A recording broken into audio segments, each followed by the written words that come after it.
Hoje, então, vamos partir para conversar sobre empatia. O que é empatia? Empatia nada mais é do que entender os sentimentos dos outros.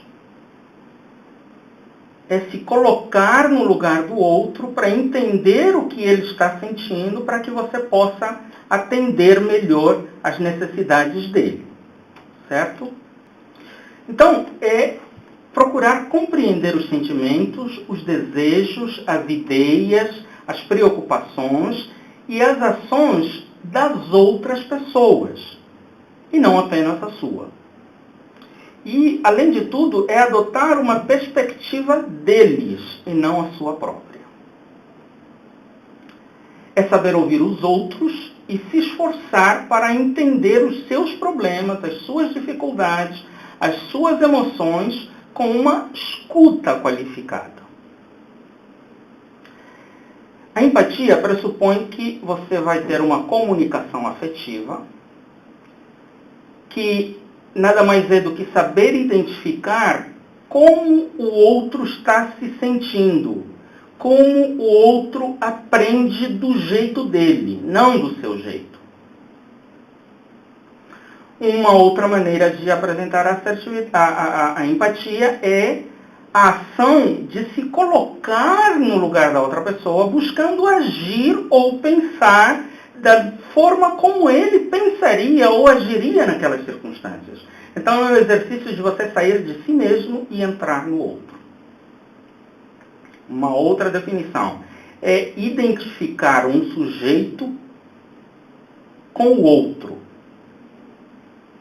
Por exemplo, procurar entender o que o outro quer dizer através das suas especulações, das suas sensações e tentar entendê-las. Portanto, é uma capacidade de se sintonizar com o que os outros precisam e procurar entender da melhor forma possível o comportamento que eles têm, as circunstâncias que os envolvem e por que tomam determinadas decisões. Numa sociedade cada vez mais egoísta, isso é um grande desafio. Mas quando você consegue se colocar no lugar do outro, você consegue entender os sentimentos, você consegue perceber quais são os medos e as inseguranças que essa pessoa tem, você consegue, por exemplo, se você trabalha com atendimento a paciente, você consegue trabalhar isso melhor no espaço terapêutico. Se você é um líder, você consegue trabalhar melhor o desenvolvimento do seu liderado. E a empatia, às vezes, quase sempre, exige que a gente tenha uma resposta racional. Quando nós não temos empatia e alguém vem conversar conosco sobre um determinado assunto, se nós colocarmos a nossa emoção à flor da pele, se fecham as janelas para poder ouvir. Portanto, é um exercício racional. Certo? A razão de ser de qualquer projeto, de qualquer organização, passa por entender, por ter empatia com os seus clientes, com os seus consumidores. Mais para frente nós vamos falar um pouco sobre o mapa da empatia, que é uma das ferramentas que nós vamos usar quando quisermos traçar o nosso avatar, quando quisermos definir quem é o nosso público-alvo. Certo? Quero trazer um pouco uma perspectiva filosófica. Existe um ditado que diz: atraem-se mais moscas com mel do que com vinagre. Quando nós somos dóceis nas nossas palavras, quando nós procuramos fazer o esforço de que o outro entenda e se sinta valorizado, nós temos muito mais a ganhar do que se sairmos distribuindo vinagre ou palavras, atitudes azedas. Na filosofia da minha cultura africana, existe uma forma de dizer que você só sente o que o outro está sentindo quando você coloca o seu pé no sapato do outro.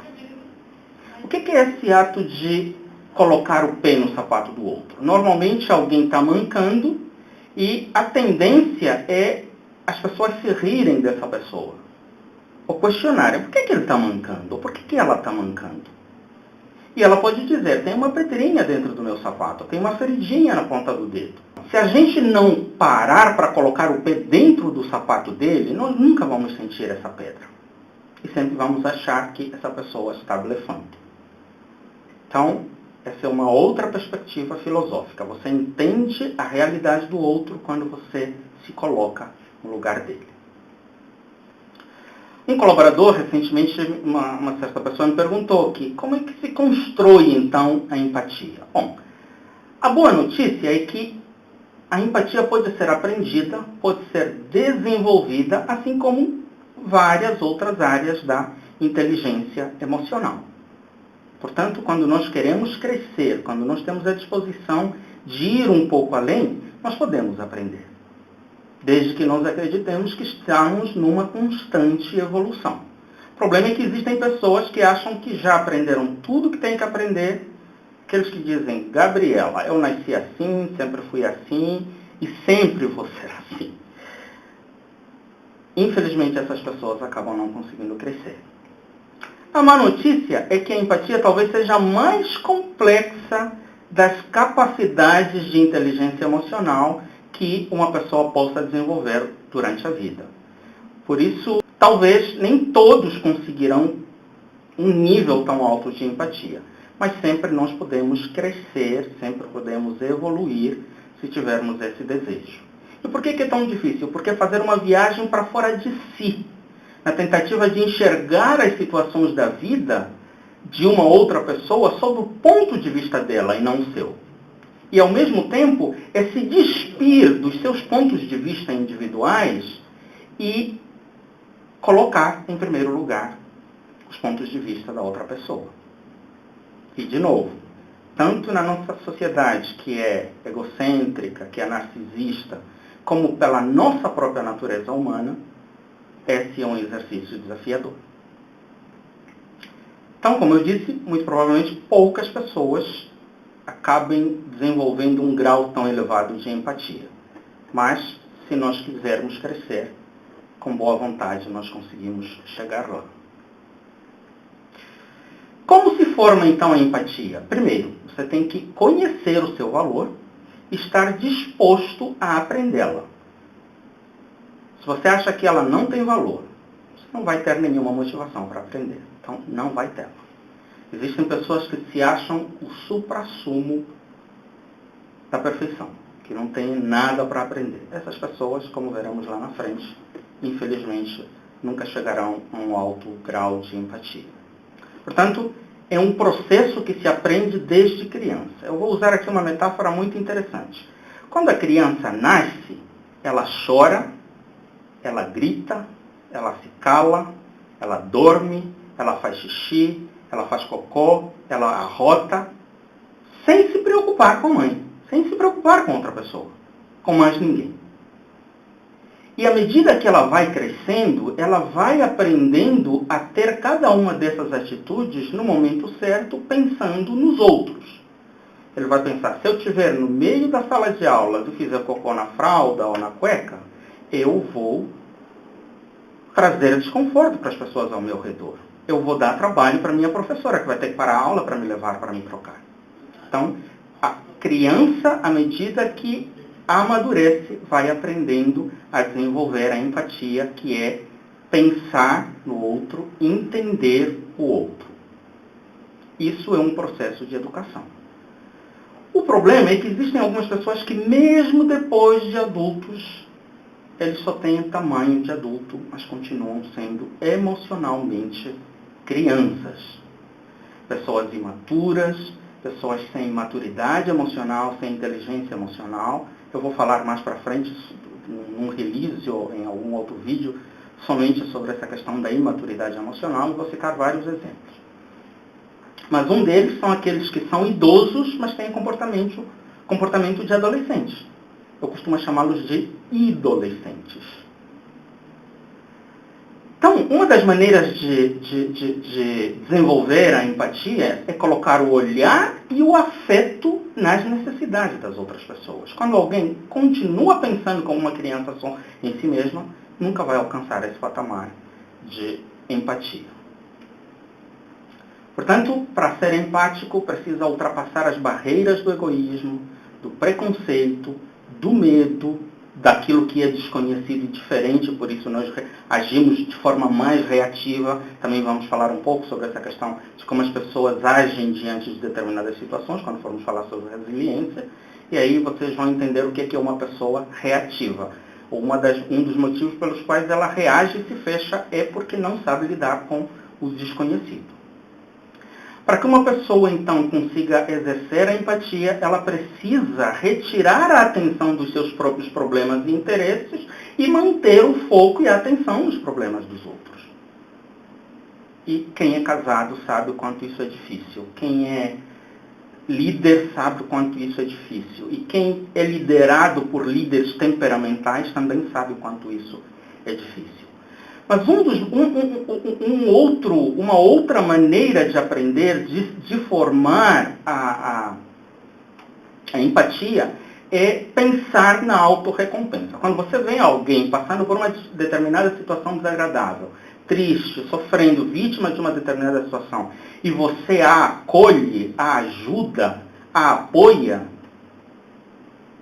só de você ouvir essa pessoa dar um retorno positivo para você, um feedback positivo para você, ou só de você perceber mudança na vida dessa pessoa, você se sente autorrecompensado, e com essa autorrecompensa você é motivado a exercitar muito mais a empatia.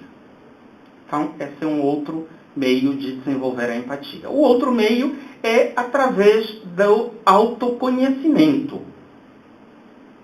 Quando você olha para você mesmo, quando você está mais aberto para perceber as suas próprias emoções e fazer leitura dos seus sentimentos, por exemplo, você pode perceber que você não tem empatia. Então você precisa aprender. Só que se você não olha para você, se você não faz um exercício de autoconhecimento, também vamos ter um vídeo específico falando sobre autoconhecimento e vamos falar um pouco mais de algumas ferramentas que ajudam nisso. Então, a empatia ajuda em todos os tipos de relacionamento. Relacionamento familiar, relacionamento conjugal, relacionamento afetivo, nos relacionamentos de trabalho, e nós vamos ir abordando cada uma das particularidades dessa questão da empatia em cada um desses contextos. Uma outra questão que ajuda, uma outra ferramenta que ajuda muito a nós sermos empáticos é o serviço voluntário. A maioria dos colaboradores que passaram por entrevista pessoal comigo sabem que uma das perguntas que eu faço é: me conte de alguma atividade, de algum serviço voluntário que você já prestou. Porque uma pessoa que aprende a se doar, aprende a oferecer o seu tempo, a sua disponibilidade para ajudar alguém sem esperar receber nada em troca, essa pessoa é madura emocionalmente. Agora, aquele que só pensa em dinheiro, tudo para ele é na ponta do lápis, essa pessoa, esse comportamento, essa atitude se reflete em outros aspectos da vida, do relacionamento, da convivência com essa pessoa, inclusive no trabalho.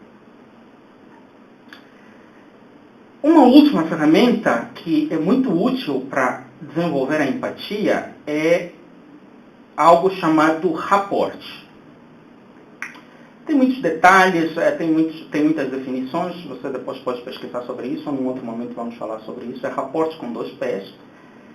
E um dos elementos do rapport é o espelhamento, que nada mais é do que você descer até ao nível de outra pessoa e entender o que ela está vivendo. Por exemplo, uma criança, dizem que uma das maneiras de você perceber se alguém é empático ou não é que quando vai conversar com a criança, ela se agacha para ficar olho no olho. Uma outra maneira de desenvolver o rapport ou espelhamento é quando você vai passar, alguns colaboradores estão passando comigo nessa fase agora do seu desenvolvimento dentro do projeto. Nós somos o projeto Abra Sua Mente. Eu sou Ezequiel Chissonde, não me apresentei no começo, mas depois eu me apresento no final, ou deve haver uma vinheta no começo que fala quem eu sou. Então, dentro do projeto Abra Sua Mente, nós estamos passando com alguns colaboradores nessa fase que, quando eu emito uma ordem, quando eu dou uma demanda, quando eu passo uma tarefa, a pessoa entende do seu jeito e executa do seu jeito. Então, o que eu faço para evitar que isso aconteça? Eu digo, você entendeu o que eu falei? Só vai dizer, entendi. Tá bom, então se você entendeu, por favor, repita para mim. Essa pessoa vai repetir e aí eu vou detectar se o entendimento dele está correto ou o entendimento dele está errado. Quando não fazemos isso, essa pessoa faz com maior dedicação, só que faz a coisa errada. Aí quando ele vem me entregar o trabalho, ele se sente frustrado porque fez o seu melhor, mas está errado. E eu me sinto frustrado porque ele não fez aquilo que eu passei. Então, uma das maneiras de evitar que isso aconteça é deixar que o outro exponha a maneira como ele entendeu.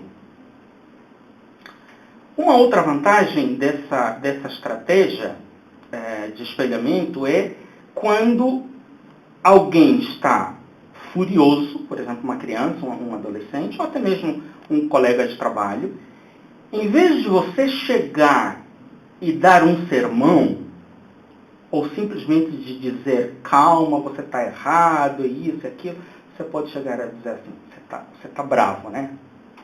A pessoa diz, sim, estou bravo. Por que você está bravo? E a pessoa conta por quê.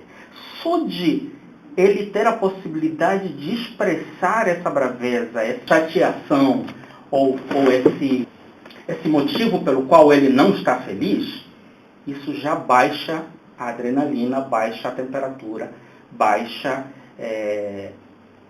tudo de ruim, todos os sentimentos desagradáveis que essa pessoa está experimentando. Esse é o primeiro resultado. O segundo resultado é que, quando alguém está bravo, normalmente ele procura responsabilizar as outras pessoas por aquilo que ele está sentindo. Ele pode ter razão, como pode não ter. Às vezes ele levou uma bronca ou aconteceu alguma coisa porque ele está errado mesmo. Só que, instintivamente, sem raciocinar, ele tenta transferir essa responsabilidade para os outros. Quando você pergunta e dá a possibilidade da pessoa responder, a pessoa transfere para si a responsabilidade, porque nós somos responsáveis por aquilo que nós falamos. Somos responsáveis pela maneira como nós raciocinamos, elaboramos o pensamento para passar para as outras pessoas. Então, as pessoas normalmente, existem algumas exceções, são escravos, entre aspas, das suas palavras. Fazem por onde honrar a sua palavra. Então, o rapport, especificamente o espelhamento, ajuda a desenvolver a empatia nesse sentido. Os dois saem ganhando. Quem foi acolhido acaba se sentindo valorizado e quem acolheu também acaba recebendo aquilo que nós já falamos há pouco sobre a autorrecompensa. Agora, não pense que todas as pessoas sempre vão chegar a um nível bom de empatia. Existem algumas pessoas que são imutáveis. Pessoas que são extremamente egoístas, extremamente inflexíveis, que não querem e nunca vão querer ser empáticos. Nasceram de ovo virado e acham que o ouvido dos outros é sanitário ou qualquer outra coisa onde eles podem jogar tudo o que eles quiserem.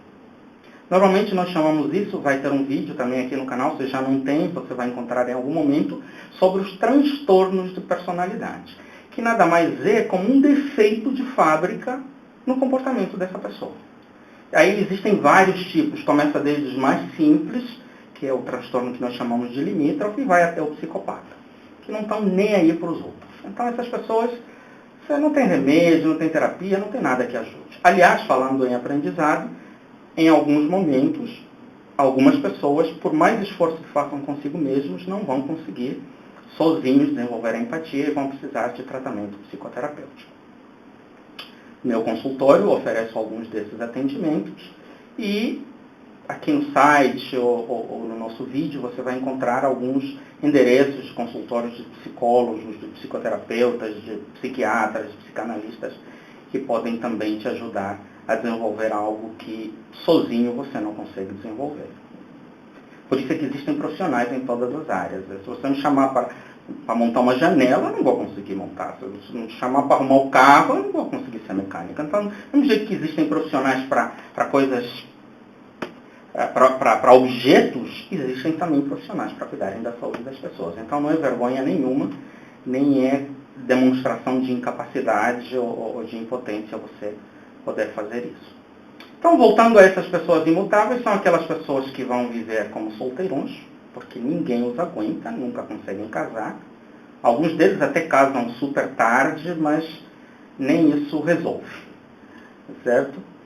Então, eles acabam ficando solteirões. Outros acabam tendo múltiplos divórcios. Outros não param em emprego absolutamente nenhum. Nós temos alguns exemplos aqui. Eu não tenho muito o que dizer em relação... Não conheço ainda muito sobre a vida da Gretchen, que passou por múltiplos casamentos. Do Fábio Júnior também não conheço muito o gênio dele, mas uma das pessoas que passou e vive passando por vários casamentos é o Roberto Justus.